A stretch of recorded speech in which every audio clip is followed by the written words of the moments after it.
I wanted it desperately, but It's going to be an Irish national treasure. It's going to be the new Irish flag, actually. yeah. Who else has got a question? Yes, ma'am. Flag, the Irish flag. Still damp. I'll say. Hello, I'm Juliana from Via Press, Brazil, and it's for Sorcy. I would like to know if you live in Ireland, if you still live in Ireland, and if you do, why, and if you don't, why as well?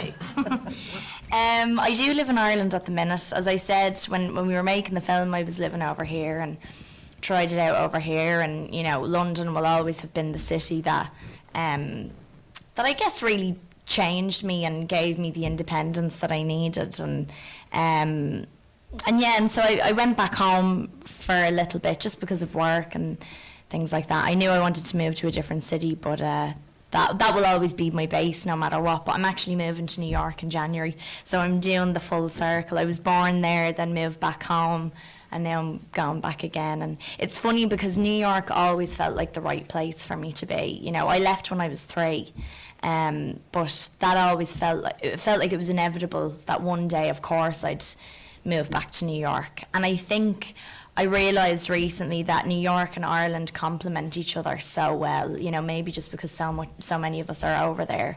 But Ireland offers me what it offered Ailish, that sense of home and childhood and security and all that nowhere else will ever offer me. And New York is very much the place that I want to be while I'm young. So. Thank you. Yes, sir. Do you have a yes?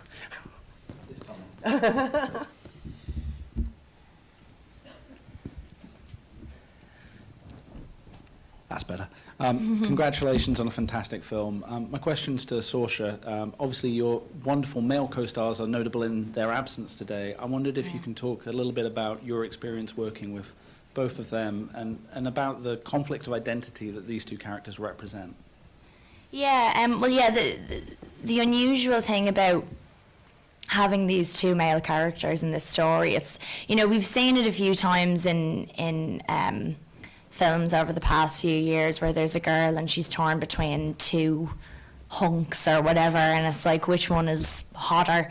But with this, they represent something. The two of them represent these two very, very different worlds, and I think what's lovely about it and what I hope helped Emery and Donal is that they represent a life to her, you know, and they're both wonderful young men and both very sincere in how they feel and what they want, and I think she responds to that with both of them, you know, and yeah, I mean, I had known Donal from years ago, and there's been like 3 films that we were supposed to do together and we never got to do, so we were kind of destined to work together at some stage, but we work in a very similar way, and had a laugh on set, and he's just like, he's all about getting giggles out of us all the time. He doesn't really want to work seriously at all, but It's amazing. It's amazing he's a career at all. Does he get paid for this? But no, it was so great to have him there, and then by the same token to work with someone like Emery, who, you know, works in a very different way to me and does an awful lot of preparation beforehand, and really not that I don't, but takes it very seriously, you know, and really went in with an idea of what he wanted to do, and I think to have that sort of yin and yang dynamic between us in real life was actually really great for the dynamic of the characters, because they really have to bounce off each other, and I think that's the attraction there, is that they come from very different worlds, and yet in spite of that they really want each other, you know. So yeah, it was a pleasure to work with both of them. Yeah. Yes, ma'am. Hi, I'm Stephanie Bunbury from Australia. My question's for Nick. You are a novelist, adapting another novelist's work. I can barely imagine how terrifying that must be. And to discuss it, maybe not discuss it. Can you say something about the process of doing that? Well, I think it's very frightening because the book is so loved and so special to its readers. And so, of course, there's a kind of tension about, are we going to mess this up?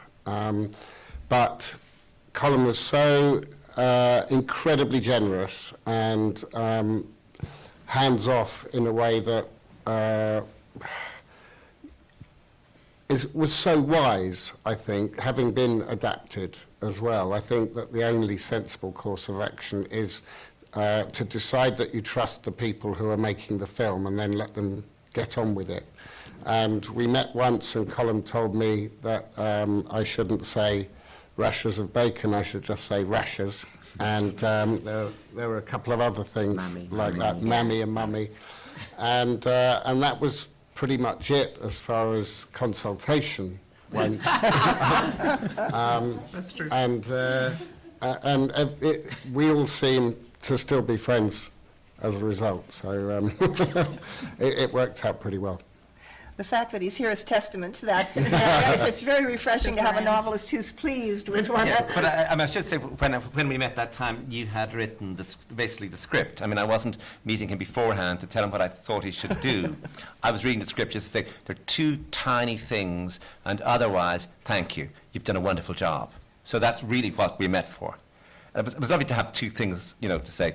We say mammy, you say mummy. That's going to be... Another thing. I ignored both of them. Pauline? Another question for Saoirse. How was it having the fantastic Julie Walters as your landlady? Yes. Was there lots of corpsing? During filming, I meant. No, I mean, she's brilliant. I just kept picturing dinner ladies the whole time. And she would go into it quite a bit before we would do a take. She'd do a little thing with her face, or she'd like shake a little bit, and it would always remind me of dinner ladies. And I think we were all just there in awe that she was in the film at all. Like, it was just, not that it wasn't good enough or anything, but why was she in it? But she was amazing. She was just brilliant, and she just you realised very quickly how she's incredibly humble, and as we should all be, but very much views herself as just another actor and would fluff up our lines and go, "Whoa, fuck, and it was great to have someone like that on set. Just, you never want egos, and you never want... you can really feel it when somebody's got a very different energy to everyone else. It really affects a set, and if anything, she just made it better, and it was always fun when she was around. And I mean, we did all those dinner scenes in like 2 days. We had about 8 dinner scenes to do. We were sick of eating stew by the end of it. But it was terrific to have her there, yeah. I think visitors from other countries, we should point out that Dinner Ladies is a television programme rather than occupation. Yeah. We got another one. I wanted to ask you if when you were shooting in Enniscorthy, where you're from and your family's from, and it said, did the locals have a sort of proprietorial air? Did they sort of keep coming up and... Did they what? Putting their... Yeah. Colin, you should talk. Well, I mean, they've left. The Nettle Kelly shop will be there for all time. I mean, it's like the castle and the Catholic Church, and indeed the Protestant Church. They will always be there. I suppose the idea for a small Irish town, Ireland has a serious literary culture. And in a way, every time you throw a stone, you hit a novelist in Ireland. But it doesn't have a strong film culture. So the idea of those streets of Enniscorthy, Court Street, John Street, Lord Church Street, being in a film for people seemed really important, seemed something that would elevate the town or just give them a sense of the town in a new way. And the thing they really couldn't get over, the thing they really, or most people I spoke to couldn't believe, was that Saoirse got up at 6 every morning to work. In the town in general, in my experience of it, and I've been through this myself, if there's someone wandering around Enniscorthy at 6 in the morning, they've usually been out late. And that's fair enough. They're usually on their way home. But the idea of somebody up and ready to work, start your day, and you two at 6, I think gave them a whole new sense of work ethic in Enniscorthy now has broken out. And you see the people of the town, that you go there at 6 now, you'll see everyone's now marching through the town, ready for their job. The bread man is delivering 2 hours earlier, the postman, you know, schools are opening. No, really. Schools are opening. Yeah. There was one other film that was shot in Enniscorthy in the 70s, is Yeah. that right? And it just had one shot. Was it of Yeah, it Susan was George? Susan George. walking across Yeah, the Susan bridge? George. And the whole town went down to see her at the bridge, and there were comments on her regularly. So really, this was the first time in living memory that this had occurred. And there were huge crowds. And also, there were big needs for extras. And so everybody, I mean, you know, the town is small, but I think most of the people wanted to be extras. And those who weren't allowed in wrote to me. And it's being shown, there's a screening, I mean, this is a nightmare, there's a screening in the town in very soon, and of course everybody wants to come, and only a certain number can come because it's a limited space. So the number of emails I'm getting, my family are getting, could you please leave us alone? We don't have any more tickets. If you're listening now, like, we really love you. And my mother was your mother's best friend, but I cannot help, I mean, I cannot do anything more. Yes, ma'am, go ahead. So this question is for Saoirse. Is that right, Saoirse? Yeah. Okay, great. I know you probably get this a lot, and it's hard to answer because you were Ailish in the film, and you can't make that choice. But as for yourself, when you were reading the book or when you were reading the script, what would you do at the end? Like, what do you think you would do? What would I do? It's tough because I have to say, when reading the book and reading the script and watching the film, I could totally justify her staying in Ireland. I can understand the draw, and I think, as Colm said, when you go back to a place, when you spent so much time lost in this other place, even if you have found yourself and you've started to settle, to then for that to all be thrown up in the air again and go back home to where it will always be simple, it will always be, there will be that level of security, and it will just be easy in that way. I can understand that completely. I do think I'd probably go back. It depends on the guy as well, though. It depends on the bloke, do you know what I mean? If the guy is nicer in Ireland, then no, I think I'd probably go back to New York. But it's hard to say, you know. I think, you know, like Ailish, once you've had a taste of travel as well, and once you've gotten that confidence after you've, you know, made yourself something in a different place. I mean, that experience in New York is very much her own. It's nobody else's, and she shares it with other people, but it's her that's made it what it is through her determination and her spirit, you know. And that would be hard to give up, I think. I think it's quite important maybe to point out that she only has the choice up until the point where her other life is discovered. And there's a little bit of 21st century-ness about saying, well, what would you have done? Because if you were Ailish at that point and Nettles Kelly knew that you were married back in Brooklyn, that's it, it's over, Ireland is over, and she has to go.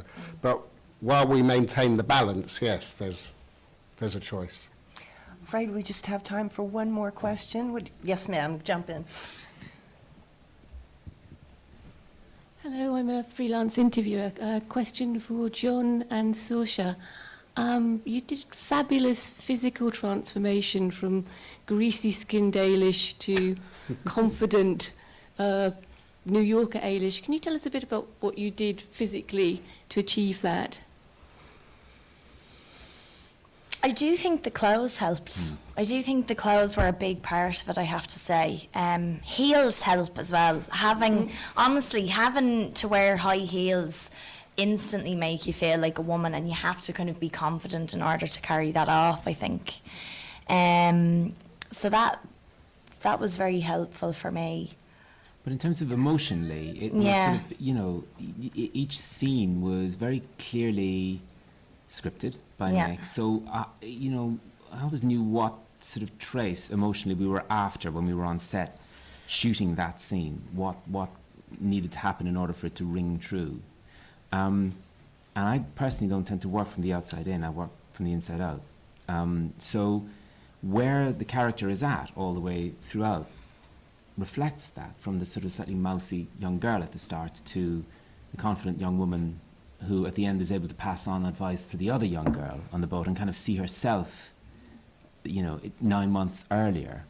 And she's radically different. And also the people that she's interacting with are very different. They're a lot more outward and confident and all that, when she gets to the States. Yeah. So I think you do have to adapt. I think in order for her to survive, that sort of starts to take place. And again, it's a very gradual thing. You can see in the film, it is very, very gradual. It's only subtle. It was never supposed to be, okay, here I am, I'm a new woman now, because that's not real. But I do think to put it, basically it is down to the fact that we had a script and John knew what he was doing and he helped me, and it becomes as simple as like reading a scene and understanding it, I think, and following your instinct. And all that goes back to the tone or the voice that Colm wrote the novel in, which there's nothing self-conscious about it, and that was one of the, and to go back to the original, what was the challenge of the film, is to try and make a film which was free of